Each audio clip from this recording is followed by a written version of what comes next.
It was my daughter Rebecca's 45th birthday, and I had arrived early at her house with the cake I had specially ordered from her favorite bakery. It cost $200, but for my only daughter, nothing was too expensive. I knocked on the door with a smile, expecting to see her face light up like it did when she was a little girl, but when she opened it, her expression was one of total annoyance. "Oh, it's you," she muttered, without even looking me in the eye. "Happy birthday, my love," I said, extending the cake with the little candles already in place. "I brought your favorite chocolate with strawberries, just like when you were little." Rebecca sighed deeply, as if my presence were an unbearable burden. "Mom, we need to talk," she said dryly, letting me in without even thanking me for the cake. We sat in the living room of her beautiful house, the house that I had completely financed when she and Hugo got married. It had been $150,000 from my life savings, money I had saved penny by penny working double shifts as a nurse for 40 years. "You know, Mom," Rebecca began in that cold voice she had developed in recent years, "I've been thinking a lot about my birthday, about gifts, about what would really make me happy." I nodded enthusiastically. "Of course, my love. Tell me what you want, and I'll get it for you." "A trip? Jewelry? Maybe that new car you mentioned." Rebecca looked me directly in the eyes, and what I saw there chilled me to the bone. It was pure contempt. "What I would like most as a birthday gift," she said slowly, savoring each word, "is for you to just die." The world stopped. I literally felt as if someone had ripped my heart out of my chest. The words echoed in my ears like an endless refrain. My daughter, my own daughter, had wished for my death as a birthday present? What? What did you just say? I managed to whisper, feeling tears begin to well up in my eyes. "You heard me," she continued with a coldness that cut through me like knives. "I'm tired of you, Mom. Tired of your constant calls, your unexpected visits, of you always being here, bothering me. My life would be so much easier and happier if you just disappeared." My hands were shaking uncontrollably. 72 years of life, 45 of being her mother, and never ever did I think I would hear those words come out of her mouth. "Rebecca," I managed to say between sobs, "I'm your mother. I've given you everything. I've sacrificed everything for you." "Exactly," she interrupted, getting up from the sofa. "And that's precisely why you're suffocating me. I can't breathe with your constant presence. I need freedom. I need you to let me live my life without your drama and your emotional needs." The $200 cake was still in my hands, the little candles beginning to melt. Everything I had dreamed of for that day, hugs, laughter, maybe a family dinner, was vanishing like smoke. "But, daughter," I tried one more time, "I just want to be close to you, to be a part of your life. You're all I have." "And that's precisely the problem," she responded, crossing her arms, "that I'm all you have. Get a life of your own and leave me alone." I rose from the sofa with trembling legs, carrying that cake that now felt like a mockery. "I can't believe you're saying this to me," I murmured, "after everything I've done for you." "Everything you've done," she laughed sarcastically. "Mom, everything you've done has been for your own benefit, to feel needed, to have control over my life. But I'm not a little girl anymore." I walked towards the door, feeling as if each step cost me years of my life. When I reached the threshold, I turned back one last time, hoping to see some sign of remorse in her eyes, some hint of the sweet girl she once was. But all I saw was impatience. Impatience for me to leave at once and let her celebrate her birthday without the nuisance I represented. "Happy birthday, Rebecca," I murmured, and walked out of that house, closing the door behind me. I didn't know at that moment that it would be the last time I would enter that house as the mother who had sacrificed everything. Because what my daughter didn't know was that she had just awakened something in me that had been dormant for decades. I arrived at my small apartment with my legs shaking and my heart shattered. The $200 cake ended up in the trash, its melted candles like my tears that wouldn't stop falling. I sat on my old sofa, the same sofa where I had nursed Rebecca as a baby, where I had read her stories for years, where I had cried with happiness every time she called me Mommy. How had it come to this? How could my own daughter, the child I had carried in my womb for 9 months, wish for my death with such coldness? I began to remember everything, absolutely everything I had done for her over these 45 years. When she was 3 years old and got sick with pneumonia, I worked triple shifts at the hospital to pay for her medicine. It was $1,200 for antibiotics that my insurance didn't cover, money I got by selling my late mother's jewelry. When she turned 16 and wanted to go to the prom, I worked entire weekends for 4 months to buy her that pink dress that cost $800. I remember how her eyes shone when she tried it on. "Thanks, Mommy. You're the best in the world," she had said, hugging me tightly. In college, when she changed her major for the 3rd time, I paid for every semester without a single complaint. $42,000 in total, money I got by mortgaging my house. "Don't worry, my girl," I would say every time she called me crying. "Your education is the most important thing." When she married Hugo, I organized and paid for the entire wedding. $35,000 so she could have the wedding of her dreams.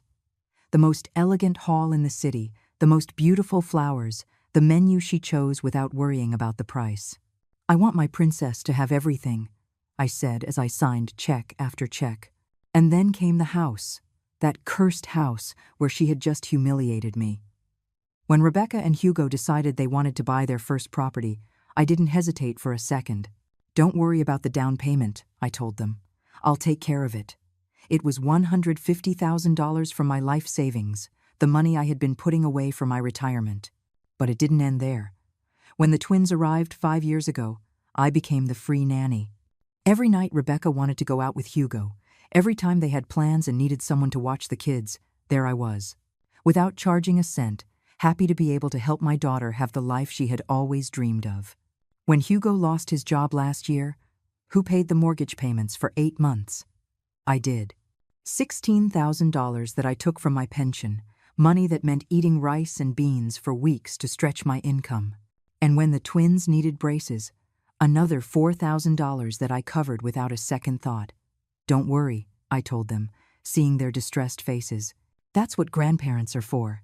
I got up from the sofa and went to my desk, where I kept all the receipts, all the proof of every cent I had spent on my daughter and her family. There were boxes and boxes of documents I had saved, not out of distrust, but because it made me proud to remember everything I had been able to do for them. I started doing the math. Raising Rebecca, from birth until she became independent, approximately $200,000. College, $42,000. The wedding, $35,000. The down payment on the house, $150,000. The mortgage payments when Hugo was unemployed, $16,000. The twins' braces, $4,000. Birthday and Christmas gifts over all these years, at least another $20,000. The total was devastating, more than $460,000.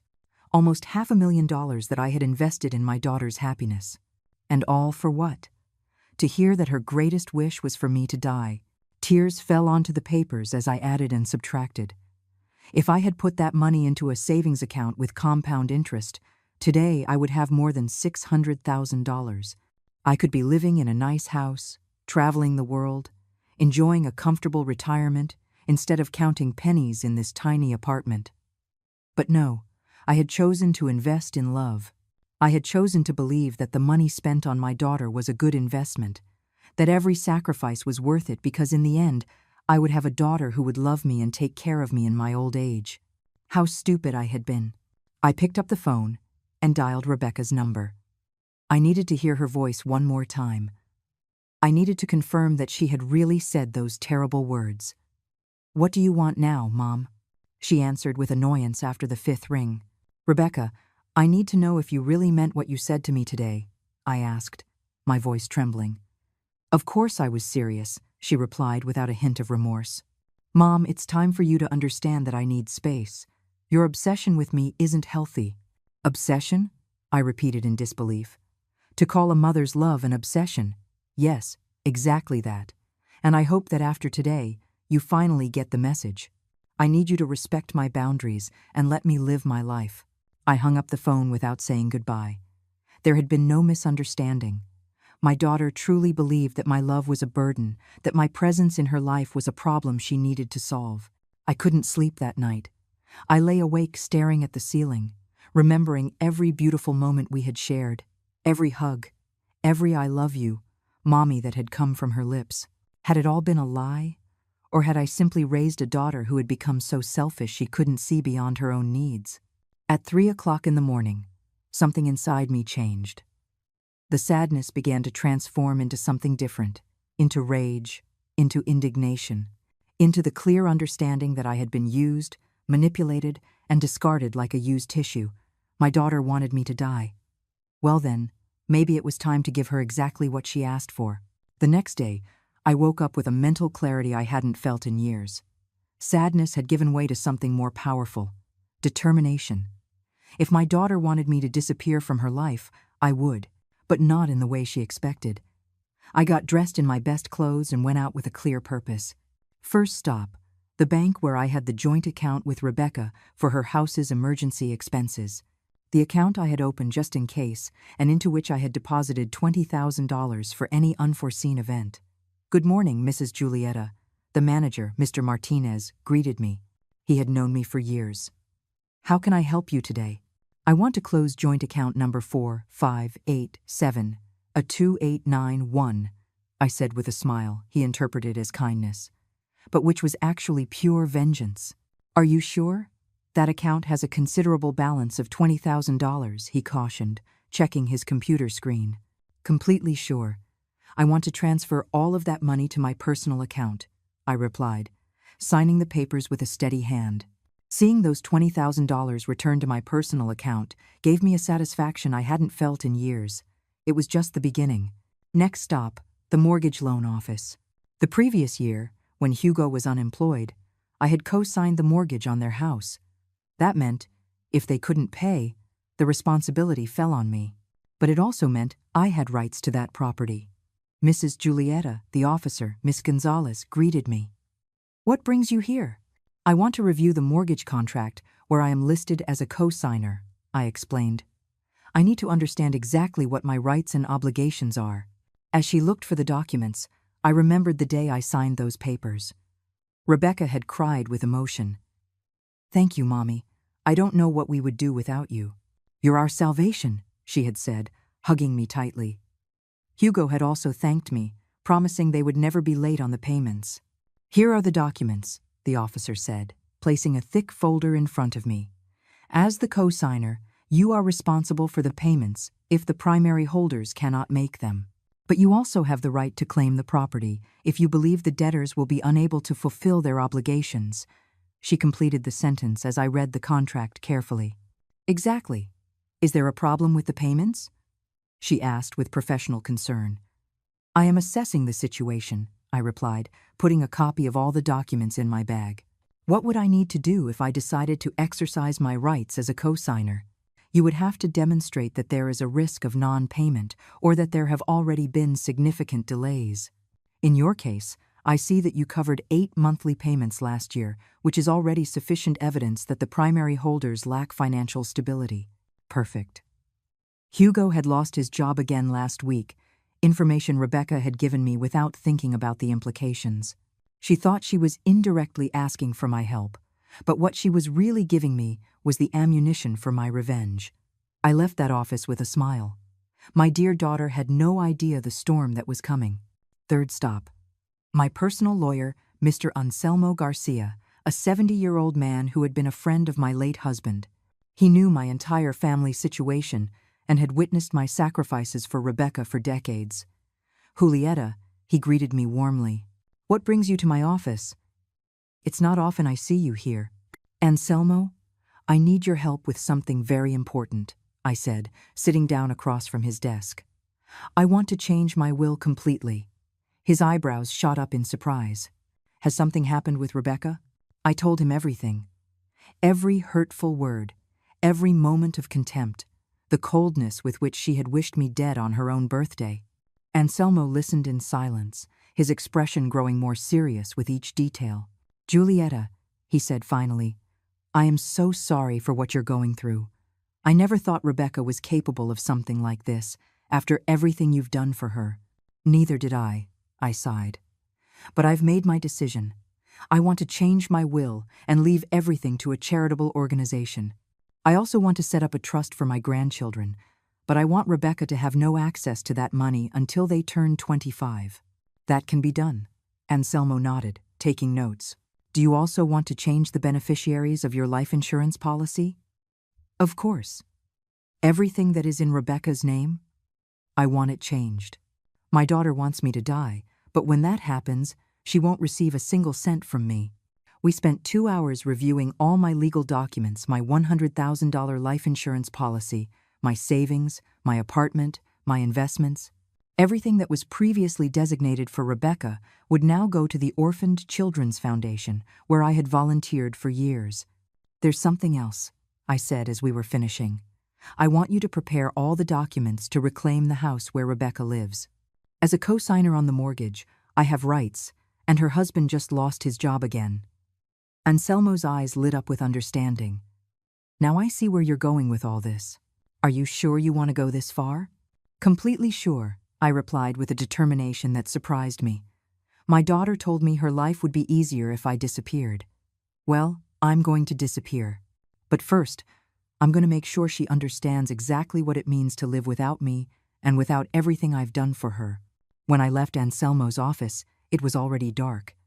I walked through the streets of my neighborhood feeling renewed, as if I had woken up from a very long dream. For 45 years, I had lived for Rebecca. I had sacrificed my own dreams and desires to give her everything she wanted, but not anymore. I got back to my apartment and poured myself a glass of wine, something I hadn't done in years. Toasting to myself was something completely new, but it felt incredibly liberating. I picked up my phone and dialed a number I had saved for months, but had never dared to use. It was for a travel agency specializing in retirees that offered packages for living abroad. "Good evening. This is Julieta Morales," I said when they answered. "I saw your promotion about living in Switzerland. Could you send me complete information?" "Of course, Mrs. Morales. Switzerland is a very popular destination among our clients. We have several programs, from temporary stays to permanent residency. What kind of information do you need?" "Everything," I replied without hesitation. "I want to know everything about how a 72-year-old person can start a new life in Switzerland." After hanging up, I stared out the window at the city, where I had lived my entire life. Soon, all of this would be just a memory. My daughter had asked for my disappearance as a birthday gift, and I was going to grant it to her in the most spectacular way possible. What Rebecca didn't know was that her wish was about to become her worst nightmare. The following days were a roller coaster of emotions and secret preparations. Each morning I woke with a mix of pain and determination that pushed me forward with my plan. It was as if I had awakened from a long slumber where I had lived solely to please my daughter, and now I was finally living for myself. On Wednesday morning, my phone rang. It was Rebecca. For a moment, my heart raced, thinking that maybe she had reconsidered, that perhaps she was going to apologize for the terrible words she had said to me. How naive I still was. "Mom," she said in that cold voice she had adopted lately, "I need you to do me a favor. Not even a hello or how are you. Straight to the point, as if I were her personal employee. "What do you need?" I asked, curious to see how far her audacity would go. "The twins have a presentation at school on Friday, and Hugo and I have an important work dinner. Could you watch them that night?" The irony was delicious. The same woman who had wished me dead as a birthday gift was now asking me to babysit her children as if nothing had happened, as if I were a resource available 24 hours a day. "I can't," I replied simply. "What do you mean you can't?" she asked with genuine surprise. She was clearly not used to me saying no. "I have other plans," I lied with a smile she couldn't see. "What plans could you possibly have?" she asked, with a condescending tone that deeply wounded me. As if at 72 years old, I had no right to a life of my own. "Plans that are none of your business," I replied, staying calm. "Find another babysitter." "But Mom, I can't find a babysitter on such short notice. Besides, since when do you charge me to watch your own grandchildren?" There it was, the emotional manipulation she had used on me for years. But this time, it wasn't going to work. "Since you told me that my greatest gift to you would be for me to die," I responded coldly. "If you want me to disappear from your life, I'm starting now."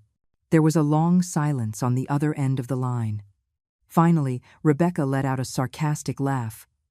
"Are you seriously going to punish me like a pouting child?" she said. I thought you'd be over the drama after a few days. It's not drama, Rebecca. It's respect for your wish. You wanted me to disappear, so that's what I'll do. Fine, she said with annoyance. If you want to be that childish, be my guest. But don't come crying to me later when you feel lonely. She hung up without saying goodbye. Perfect. Every interaction confirmed I was making the right decision. That afternoon I went to the bank again, this time to do something I never thought I would do: withdraw most of my savings in cash.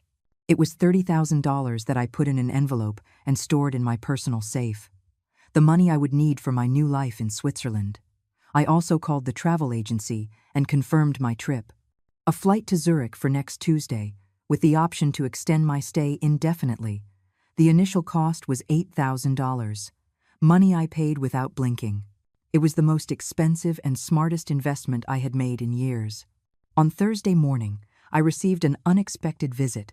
It was my neighbor Elvira, a 68-year-old woman who lived in the apartment next door and with whom I had developed a friendship over the last 5 years. Julietta, she said, sitting in my living room with a cup of coffee. You seem different these days. Has something happened? Elvira had been a silent witness to all my sacrifices for Rebecca. She had seen me cancel plans with her to go running whenever my daughter needed me. She had seen the bags of expensive food I bought to take to Rebecca while I ate canned soups to save money. I told her everything.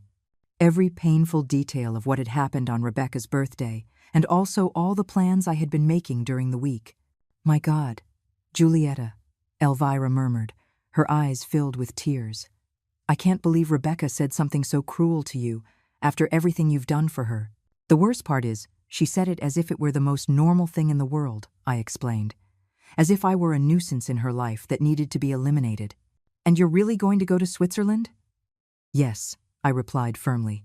I've already bought the ticket. I'm leaving on Tuesday. Elvira took my hands warmly. You know you have my full support, right? What Rebecca did to you is unforgivable. There's something else, I said, lowering my voice. I'm going to need your help with something very important.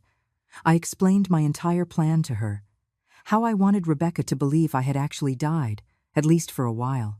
Elvira would be my accomplice. The person who would find my empty apartment and my farewell letter. It's brilliant, Elvira murmured with a mischievous smile. That ungrateful girl is finally going to understand what it means to lose you. Will you help me? Of course I will. In fact, I think it's exactly what Rebecca needs to wake up. That night I worked on the most important letter of my life. The letter that Rebecca would find on her table and that would change everything forever. I wrote and rewrote every word, making sure it conveyed exactly what I wanted to say. My dearest Rebecca, the letter began. You asked me for your birthday gift to disappear from your life, and I have decided to grant your wish. By the time you read this letter, I will be far from here, starting the life I should have lived years ago instead of sacrificing it all for you. I continued writing for hours, documenting every penny I had spent on her, every sacrifice I had made, every opportunity I had lost by always being available for her needs. But it wasn't a bitter letter. It was an educational one. I wanted her to understand exactly what she had lost. Along with this letter, you will find all the legal documents I have signed this week. I continued writing. The change to my will, the cancellation of your health insurance that I was paying for, the notification that as a co-signer on your mortgage, I have decided to exercise my rights due to Hugo's job instability, and the cancellation of all financial benefits you received from me. It was a 23-page letter that meticulously detailed everything that was going to change in her life now that I had disappeared as she wished. Your life will be much easier without me, the letter concluded, but it will also be much more expensive. I hope it's worth it. On Friday night, as I packed my most important belongings into 2 suitcases, I received a call from Rebecca. I didn't answer. She called 3 more times, but I just let the phone ring. I had nothing left to say to her. The next day, Saturday, Hugo showed up at my door. He looked exhausted and desperate. Julietta, he said in a pleading voice, Rebecca told me what happened between you. I know what she said was wrong, but please, don't do this to our family. Do what? I asked, feigning innocence. Stop helping us, withdrawing from our lives like this. The kids need you, we need you. How interesting. When Rebecca wanted to get rid of me, I was a nuisance. But when they realized everything I did for them, suddenly they needed me. Hugo, I said calmly, your wife was very clear with me. My presence in her life is a burden she no longer wants to bear. I am only respecting her wishes. But, Julieta, you know how Rebecca is when she gets angry. She didn't mean it. Oh no? Because she seemed very serious when she wished me dead as a birthday gift. Hugo lowered his head. He knew he had no arguments to defend the indefensible. Please, he insisted, give me a chance to fix this. I'll talk to Rebecca. I'll make her understand how wrong she is. It's too late for that, I replied, slowly closing the door. Give my grandchildren a kiss from me. Sunday was my last day in that city. I spent the morning walking through the places that had been important in my life. The hospital where I had worked for 40 years, the park where I had taken Rebecca as a child, the church where I had married her father. It was my silent farewell to a life I had lived completely for others. Monday would be the beginning of a life I would finally live for myself. On Sunday night, I couldn't sleep. Not from nerves or regret, but from a strange excitement I hadn't felt in decades. The anticipation of an adventure. At 72 years old, I was about to begin the life I had always dreamed of but never dared to live. At 5 o'clock on Monday morning, Elvira knocked on my door as planned. She brought fresh coffee and a conspiratorial smile that filled me with energy. "Ready for your great escape?" she asked, winking. "More than ready," I replied, carrying my 2 suitcases to the door. "You have the spare keys to my apartment." "Right here," she said, showing me the set of keys I had given her the night before. "And I also have the letter for Rebecca and all the legal documents you're leaving on her table." We had planned everything meticulously. Elvira would wait until Wednesday to go to Rebecca's apartment and deliver the documents, pretending she had found my apartment empty and had become worried about my disappearance. She would be the one to give Rebecca the news that I was gone forever. "Remember," I said as we called a cab, "you have to act very concerned. Tell her I didn't answer the phone for 2 days, that you knocked on my door and got no response, and that when you used the emergency keys, you found the apartment empty and the letter on her table. Don't worry, Julieta. I was a drama teacher for 30 years. It will be the performance of a lifetime," Elvira said with a mischievous smile. The taxi arrived promptly at 6 o'clock in the morning. As they loaded my suitcases, I took one last look at my apartment. I had lived there for 15 years, but strangely, I felt no nostalgia. It was as if I were finally freeing myself from a prison I had built myself. "To the airport?" the taxi driver asked. "To the airport," I confirmed, and it felt as if those 2 words marked the beginning of my new existence. During the 40-minute ride, I thought about everything I was leaving behind. My volunteer work at the hospital, my daily routines, the constant worry about Rebecca and her problems. But I also thought about everything that awaited me. The freedom to make my own decisions, to spend my money on myself, to live without the constant weight of my daughter's emotional demands. At the airport, while waiting for my flight, I received 3 calls from Rebecca that I didn't answer. Then a text message arrived. "Mom, you're being ridiculous. The kids are asking for you. Call me." I deleted the message without replying. It was fascinating how now that I wasn't available 24/7, she suddenly needed me. The flight to Zurich was long but peaceful. For the first time in years, no one knew where I was. No one could call me to ask for favors, money, or time. It was an intoxicating feeling of freedom I hadn't experienced since before I was a mother. During the 12-hour journey, I wrote in my journal everything that had happened in the last week. Every detail, every emotion, every decision that had led me to this moment. I wanted to remember exactly how it felt to break free from a toxic relationship, even when that relationship was with my own daughter. I arrived in Zurich on Tuesday night, local time. The travel agency representative was waiting for me at the airport with a sign bearing my name. He was a kind young man named Klaus, who spoke perfect Spanish. "Mrs. Julieta," he greeted me with a genuine smile. "Welcome to Switzerland. I hope you're ready for a new adventure." "More than ready," I replied, and for the first time in weeks, my smile was completely authentic. Klaus took me to a beautiful furnished apartment in the center of Zurich that I had rented for a month, while I decided if I wanted to stay permanently. It was small but cozy, with windows overlooking a lovely park and a partial view of the lake. "Here is all the information about the city," Klaus said, handing me a thick folder. "Places to eat, activities for people your age, German classes, social groups. I've also scheduled an appointment for you with a financial advisor for tomorrow afternoon to help you with the paperwork if you decide to stay permanently." That night, I slept better than I had in years. There was no phone that could ring, no one who needed anything from me, no responsibilities other than taking care of myself. On Wednesday morning, I woke up early and went out to explore the city. I had breakfast at a charming cafe by the lake, bought fresh flowers for my temporary apartment, and for the first time in decades, I spent money on something completely unnecessary, a beautiful silk scarf that cost $100. I bought it simply because I liked it, without worrying about the price or whether that money could be better spent on my daughter's needs. As I walked through the streets of Zurich, I mentally calculated how much money I had spent on Rebecca in just the last 5 years. Between the mortgage payments when Hugo was unemployed, the twins' braces, the constant gifts, the gas to go babysit the kids, the food I always brought when I visited them, it had been at least $50,000. $50,000 that I could have used to travel the world, to live comfortably, to fulfill the dreams I had postponed for decades. Instead, I had given it to a daughter who considered my love a burden and my presence a nuisance. At 2 o'clock in the afternoon, Zurich time, I calculated it would be 8 o'clock in the morning in my hometown. Elvira would be getting ready to go to Rebecca's apartment and deliver the letter that would change everything. I sat on a bench by the lake and waited. I knew that in a few hours my phone would start ringing desperately. Rebecca would finally understand what it meant to truly lose me. At 5 o'clock in the afternoon, my phone started to vibrate. It was Rebecca. I let it ring until it went to voicemail. It immediately rang again. Rebecca again. This time, I answered. "Mom?" she screamed, her voice breaking. "Where are you? Elvira came to the house with a letter from you. She said you disappeared. What's going on?"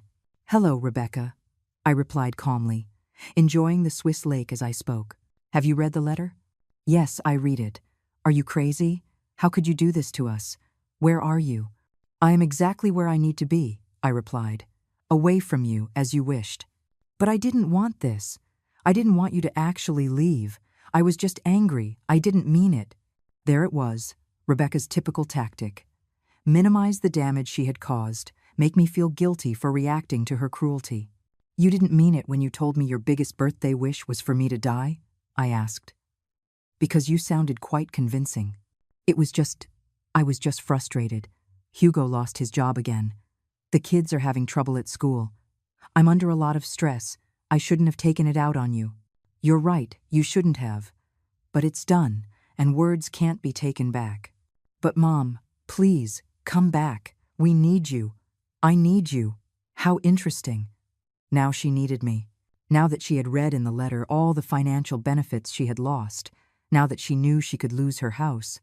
Now that she understood she would have to pay for her own health insurance and find a babysitter for the twins. "Do you need me, or do you need my money?" I asked directly. There was a long silence on the other end of the line. "I need you," she finally murmured, but her voice didn't sound convincing. "Rebecca, for 45 years, I lived for you. I sacrificed my dreams, my money, my time, my opportunities. And when I finally needed to feel that you loved and valued me, you told me you'd rather I were dead."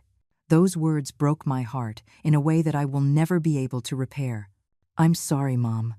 I'm so sorry. What I said to you was horrible." "Sorry isn't enough, Rebecca. The damage is done. And you know what? Maybe it was the best thing you could have said to me, because it finally opened my eyes and made me realize I've been living my life the wrong way." "What do you mean?" "I mean that for the first time in decades, I'm living for myself. And it feels wonderful." "Where are you, Mom? Please, tell me," Rebecca pleaded, her voice choked with sobs. "The kids are asking for their grandma. They don't understand why you're not coming to see them." It was fascinating how now, when I was no longer available, the grandchildren suddenly missed me. For all these years, when I canceled my plans to take care of them, when I bought them expensive gifts, when I took them to the park while Rebecca went shopping. It was simply what was expected of me. But now that I was gone, my absence was felt. "The kids will be fine," I replied, looking at the Swiss mountains in the distance. "They are resilient. What they will learn is that actions have consequences and that hurtful words can destroy relationships forever." "But, Mom, please, you can't just disappear like this. What if something happens to you? What if you get sick? How will we know?" Now she was worried about my well-being. How convenient. "Rebecca, over the last 5 years, I've had 3 episodes of high blood pressure that landed me in the hospital. Do you know how many times you visited me? 0. You always had something more important to do. So don't come to me now with concerns about my health." "That's not true," she protested weakly. "Isn't it? The first time I was hospitalized, I called you from the emergency room. You told me you couldn't come because you had an appointment at the beauty salon. The second time, it was Hugo's birthday and you were celebrating. The third time, you simply didn't answer the phone." The silence on the other end of the line confirmed that she remembered each occasion perfectly. I thought it wasn't serious," she murmured. "Of course, because my health was never a priority for you. But my checks were." "It's not about the money," Rebecca shouted. "It's about you. I miss you, Mom. Do you miss me? Or do you miss having someone available 24 hours a day to solve your problems?" I hung up the phone without waiting for an answer. It immediately rang again, but this time I turned it off completely. I needed peace to enjoy my first night of freedom. That night I went out to dinner alone at an elegant restaurant by the lake. I ordered the most expensive dish on the menu, salmon with caviar that cost $80, and drank an entire bottle of French wine.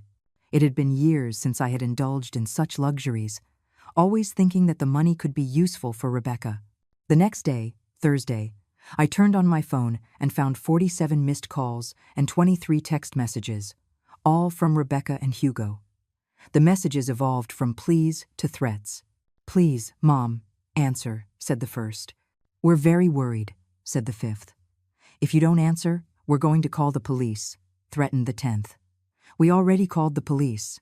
They said there's nothing they can do because you left a letter explaining your departure," admitted the 15th. "The bank called us. You canceled the joint account. How are we going to pay for emergencies?" said the 20th. It was beautiful to see how the concern for my well-being quickly turned into panic over the financial implications of my absence. I decided to reply to just one message. "I am fine.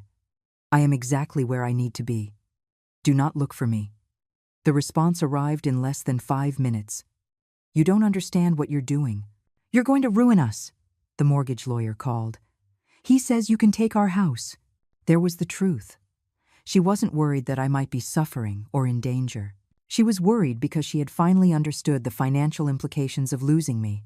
I replied, "Now you understand what it's worth to have me in your life. Too bad you realized it too late." That afternoon I had my appointment with the Swiss financial advisor. He was an older, very professional man named Herr Moeller, who helped me understand all my options for residing permanently in Switzerland. "With your current savings and your American pension," he explained, "you can live comfortably here for the rest of your life. Switzerland has excellent healthcare programs for retired foreigners, and the quality of life is exceptional." For the first time in years, I talked openly about my finances without worrying about saving money for Rebecca's emergencies. It was liberating to calculate my expenses based solely on my own needs and desires. "You can also invest part of your savings in the Swiss economy," Herr Moeller continued. "The returns are stable and secure. In 5 years, you could double your net worth if you invest wisely." Double my net worth.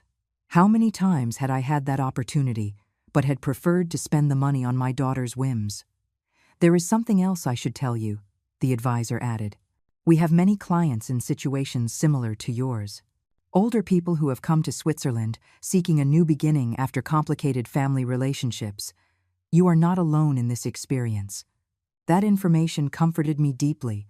I wasn't the only mother who had been manipulated and discarded by ungrateful children. There was a whole community of people who had chosen their own happiness over the toxic demands of their families.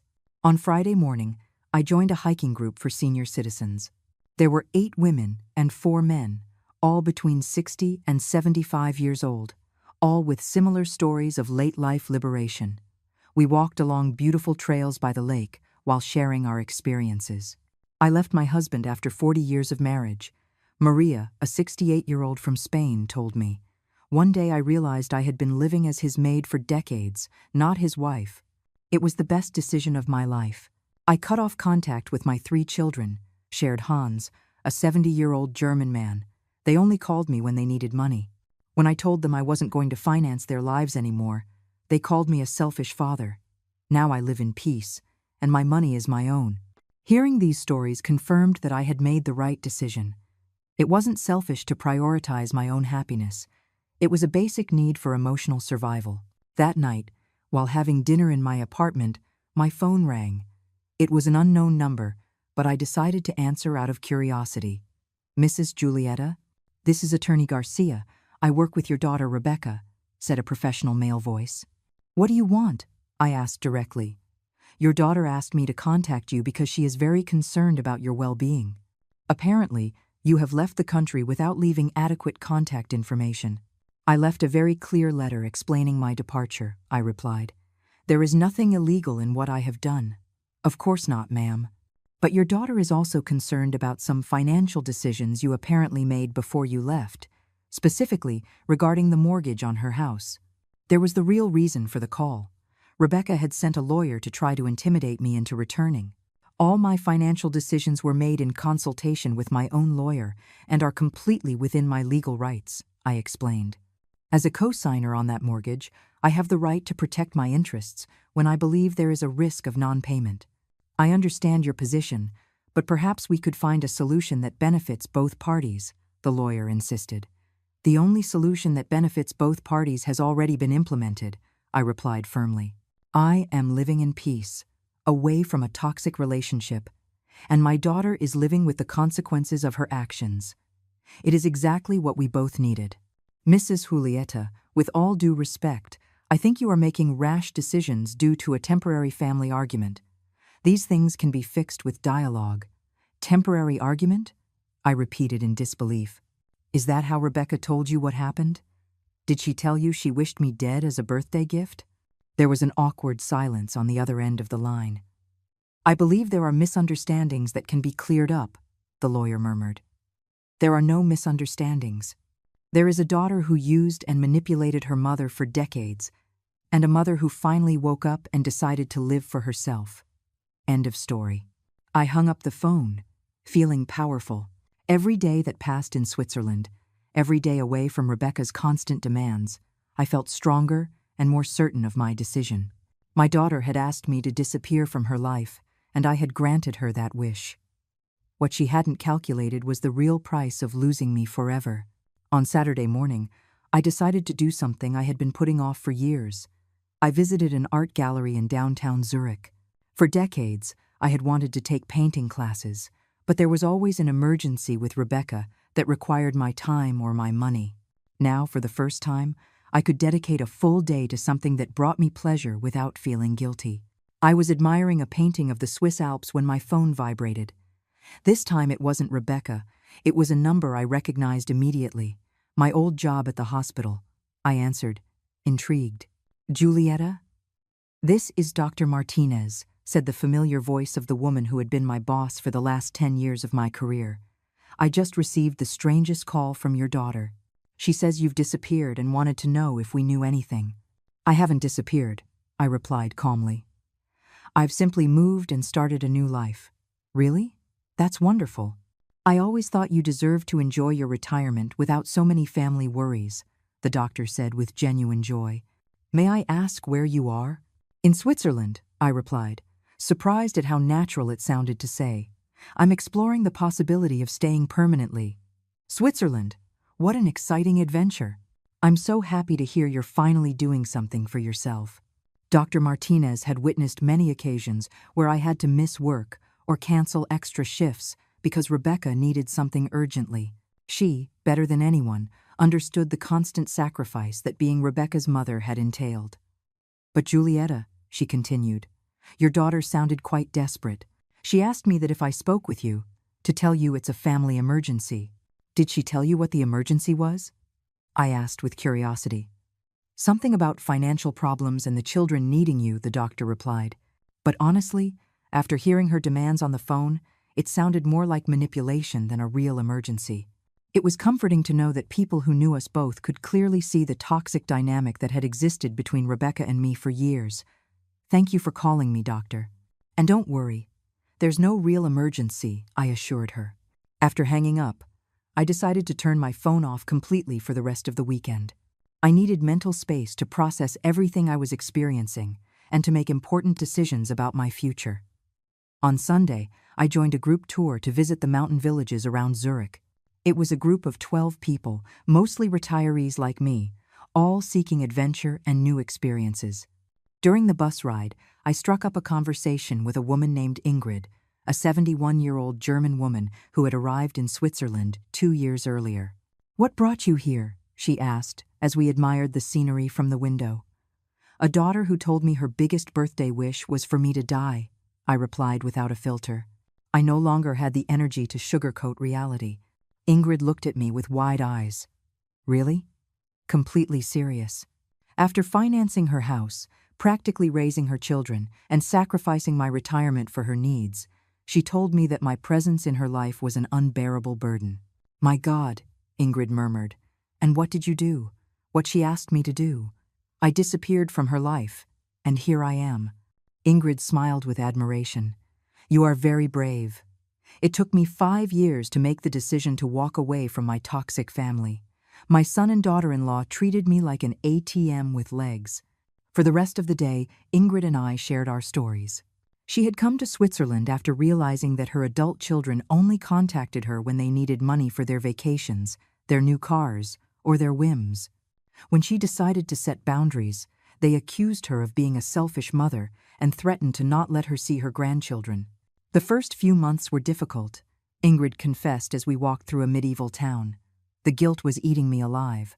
I thought maybe I really was selfish, that a good mother should always sacrifice for her children. "And what changed your perspective?" I asked. "I realized that my children never wondered if I was happy, if I had enough money for my own needs, or if my constant sacrifices were hurting me. They only cared about what I could give them. That's not love, Giulietta. That's exploitation." Her words resonated deeply in my heart. For decades, I had mistaken emotional manipulation for filial love, constant demands for genuine need. That night, in my apartment, I decided to turn on my phone for the first time in several days. I had 62 missed calls and 47 text messages, most from Rebecca and Hugo, but there were also some from unknown numbers. I read the text messages chronologically, observing the evolution of my daughter's panic. The first ones were still emotional pleas. "Mom, please, come back. We need you. The kids are crying for you." But gradually, they became more desperate and financial. "The bank has scheduled a meeting with us for Friday. They say that as the co-signer, you have the right to take the house. They can't take our home over a misunderstanding." By the 5th day, the messages had turned aggressive. "This is ridiculous, Mom. You're ruining our lives over a tantrum. Act like an adult and come back." And finally, desperate. "I've called all the hospitals, the police, your friends. Nobody knows where you are. If something happens to you, it's going to be my fault. Please, just tell me you're okay." It was fascinating to observe how at no point did Rebecca genuinely apologize for wishing me dead. At no point did she acknowledge the cruelty of her words or express real remorse. Everything revolved around the negative consequences my absence had for her. I decided to reply one last time. "I am perfectly fine and happier than I have been in years. What you are experiencing now are the natural consequences of your actions. I hope this experience helps you understand the value of the people you love before it's too late with others in your life." The reply came immediately. "Please, Mom, we can fix this. I promise I will never say horrible things again. Just come back." I wrote my final response. "Empty promises don't mend broken hearts, Rebecca. The words you said to me revealed what you really think of me. You can't take back that truth with desperate promises." After sending that message, I blocked her number and all numbers associated with Hugo. I also blocked the unknown numbers that had been calling me. It was time to close that chapter for good. On Monday morning, I met again with Herr Moller to sign the papers that would allow me to reside permanently in Switzerland. I also made arrangements to permanently transfer my American pension and begin the process of selling my apartment in my hometown. Are you sure you want to make this permanent? Herr Moeller asked me. It's a very big decision. I have never been more sure of anything in my life, I replied, signing each document with a steady hand. For the first time in decades, I am making decisions based on my own happiness, not on the demands of others. That afternoon, I received a call from Elvira, my neighbor and accomplice. Her voice was excited. Julieta, you have to hear this, she said. Rebecca came to my apartment yesterday crying hysterically. She begged me to tell you to come back, that it was all a terrible misunderstanding. And what did you tell her? I asked. I told her the truth, that what she had said to you was unforgivable, and that if I were you, I would have disappeared forever too. You should have seen her face when she realized that even the neighbors knew how cruel she had been to you. Did she mention anything about the financial problems? I asked with curiosity. Oh yes. She told me that without your help they can't pay the mortgage, that the bank is pressuring them, that Hugo can't find a stable job, and that the kids need things for school they can't afford. Basically, she realized everything you did for them once she lost it. It was exactly what I had expected. She didn't miss me as a person. She missed my function as a financial provider and problem solver. Elvira, I said, when anyone asks about me, especially Rebecca, I want you to tell them that I am dead to them. Because, in a way, it's true. The Julieta, who constantly sacrificed for an ungrateful daughter, really died on her birthday. I understand perfectly, Elvira replied. And you know what? I think it's the best death you could have chosen. 3 weeks after my arrival in Switzerland, my new life had taken shape in ways I never imagined. I had enrolled in German classes 3 times a week, started a watercolor painting course on Tuesdays and Thursdays, and joined a book club for expatriates that met on Sundays.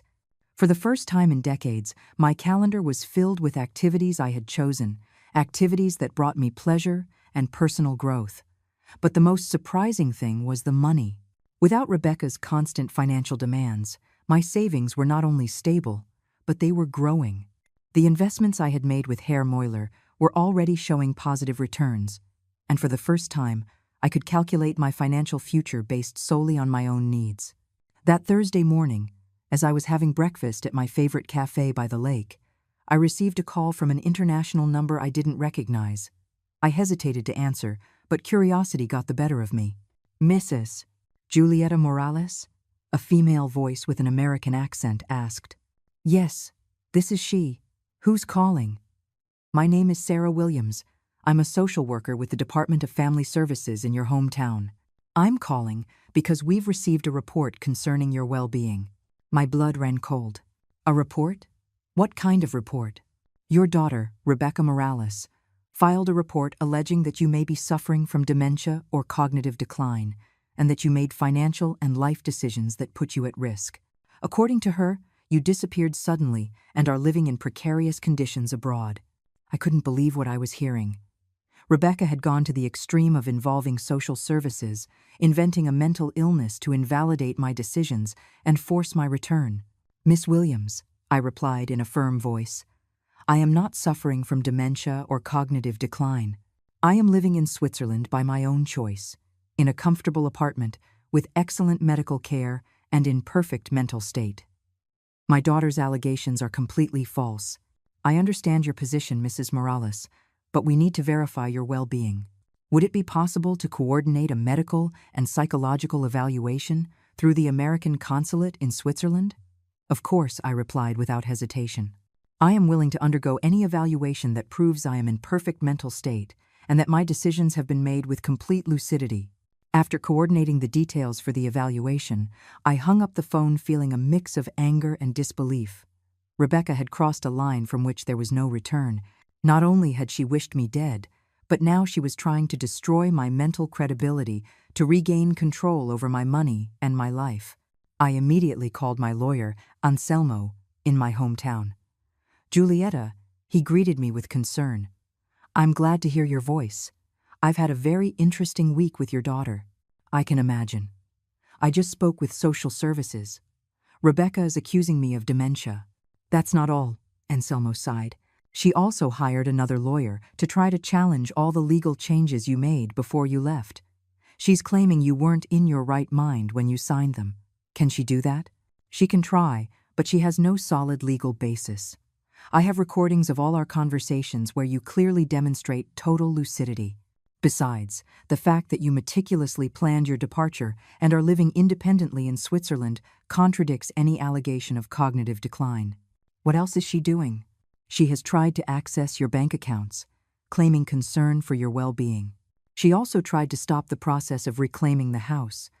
But since everything is legally backed and she herself signed the documents acknowledging that Hugo lost his job again, she has no valid arguments.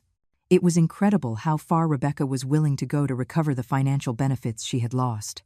Anselmo, I want you to prepare a defamation lawsuit against my daughter. Her false allegations about my mental state could affect my reputation and my legal rights. It will be a pleasure, Anselmo replied with satisfaction. After seeing how she has treated you, I think it's time she faced the legal consequences of her actions. 2 days later, I went to the American consulate in Zurich for the medical and psychological evaluations. The American doctor who examined me was an older, experienced man who immediately understood the situation. Mrs. Morales, he said after a thorough 3-hour evaluation, not only are you in perfect mental state, but the decisions you have made demonstrate admirable lucidity and courage. Your daughter is clearly trying to manipulate the legal system to recover financial benefits. Is that going to be officially documented? Absolutely. I am going to send a detailed report to social services explaining that her allegations are unfounded and that you are living independently and healthily in Switzerland. That same afternoon, I received a call from the social worker. Mrs. Morales, we have received the medical report from the consulate. It is clear that your daughter's allegations are baseless. We are going to close the case and notify Rebecca that her reports were unfounded. Thank you, I replied. Will this remain on record somewhere? Yes. It will be documented that she filed a false report about the well-being of a family member, which can have legal implications if it happens again. Perfect. Not only had Rebecca failed in her attempt to invalidate my decisions, but she now had an official record of filing false reports. That night, I decided to do something I had been putting off. Write an open letter detailing my entire experience. Not for Rebecca, but for other mothers who might be living through similar situations of manipulation and emotional abuse by adult children. I wrote for 4 hours, documenting every sacrifice I had made, every manipulation I had suffered, and every step I had taken to reclaim my dignity and my life. It was a 20-page letter I titled, When a Mother's Love Becomes Self-Destruction, My Story of Liberation at 72.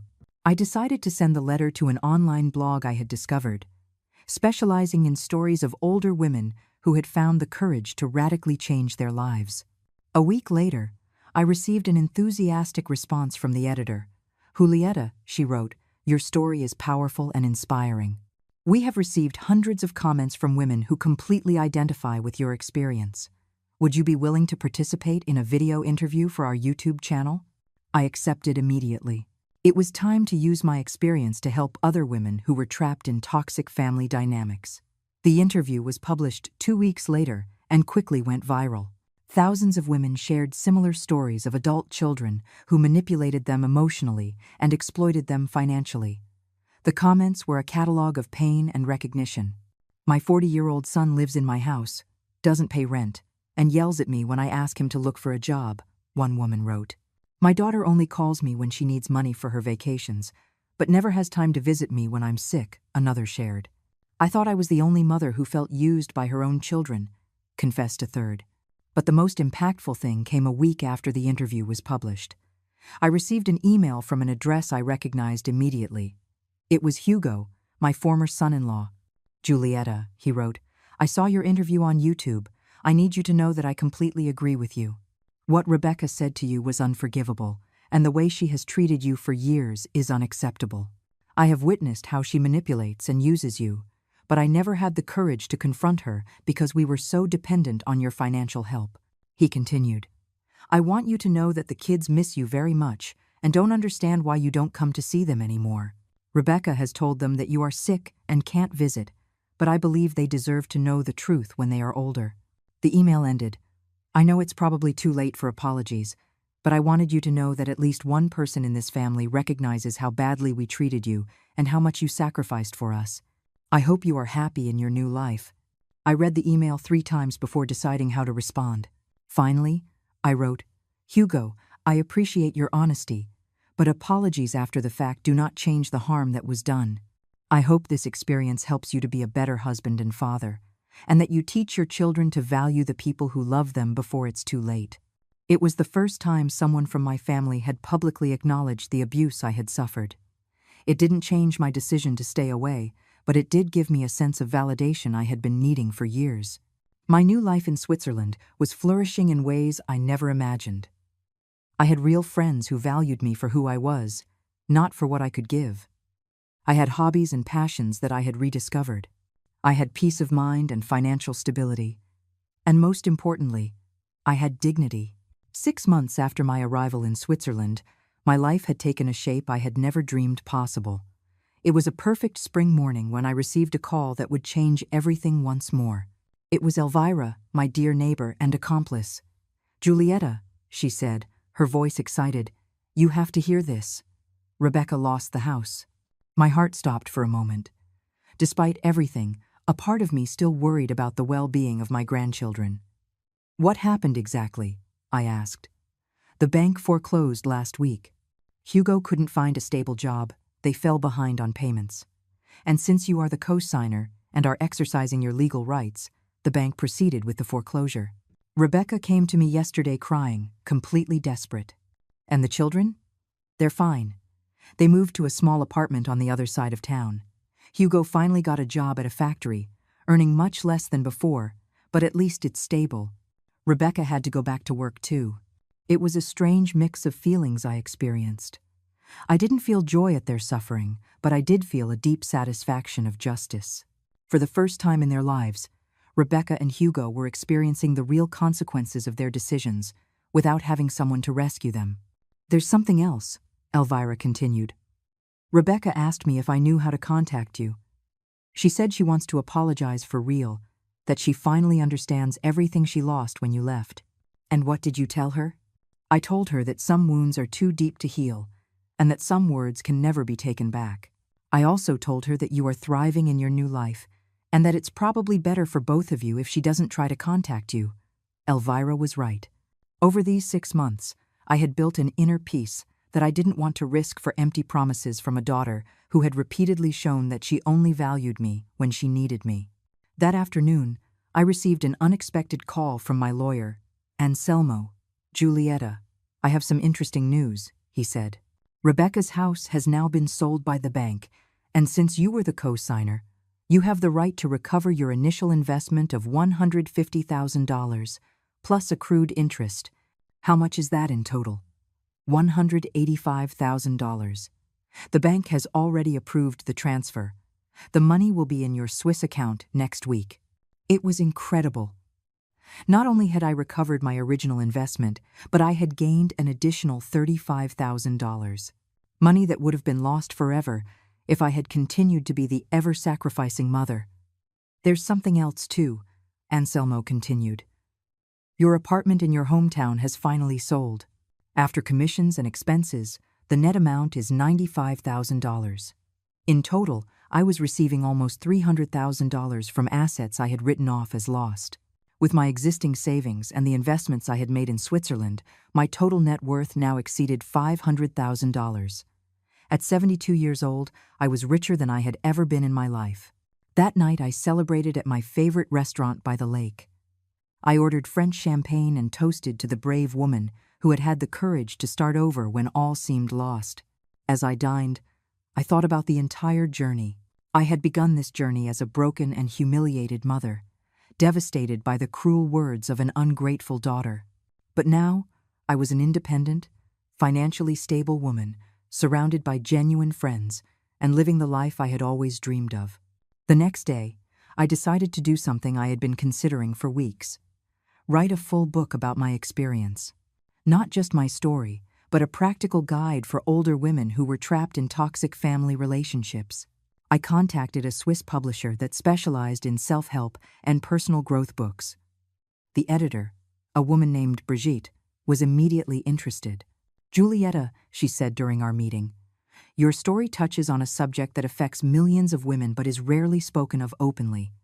Emotional abuse by adult children is an epidemic problem that needs to be exposed."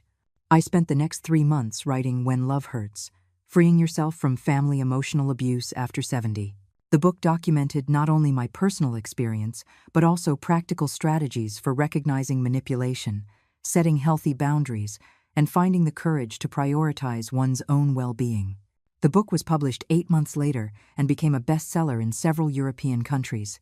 The letters I received from readers were incredible. Women from all over the world wrote to me, telling me how my story had given them the courage to make radical changes in their own lives. "I read your book and finally understood that I'm not a bad mother for refusing to continue financing my 35-year-old son's irresponsibility," wrote Maria from Spain. "Your story helped me understand that true love does not require self-destruction," wrote Carmen from Mexico. "After reading your book, I sold my large house and moved to a small apartment I can afford without depending on my children's help. For the first time in years, I sleep in peace," shared Rosa from Argentina.